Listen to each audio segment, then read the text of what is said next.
How to bend an object in Canva, or at least as best as we possibly can for the time being. Hey everyone, and welcome. I hope you're all doing great. And let's just go in and try to get started. Now, it's not going to be perfect. Let me just say this because there is no way to actually do so like properly just for bending. So we will try to use a different thing that could end up being, well, bending.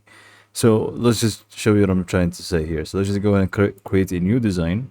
And then I'm just going to go for any size here, really. It doesn't really matter. I'm just going to go for, there you go, this one, square, whatever. So you would want to add a specific element here. So I did look up stick here, or I just found this stick object. So I'm just going to use it as an example here. And unfortunately, there's no way you could possibly just bend it itself, like right away from here, as you can see.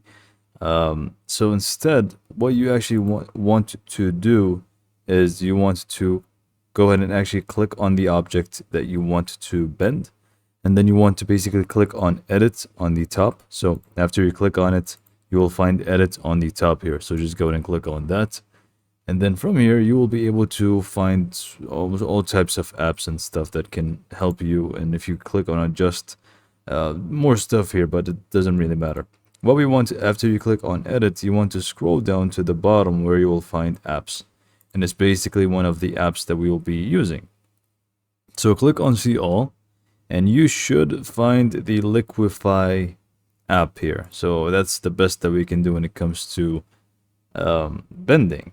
And now you have a lot of effects here that are not really that important, but we are just going to be focusing on the wobble one.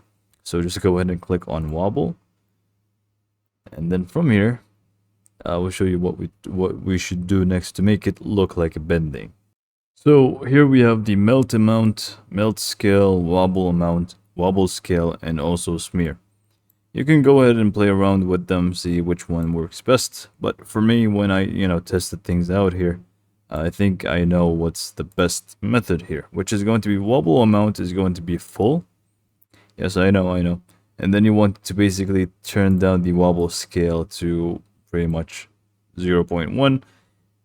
And that, unfortunately, is the best that we can do. Now, you can feel free to play around with the melt amount. Maybe this is going to give you a better look to it, maybe with the smear as well. Hopefully it's going to give you the proper thing that you're actually looking for.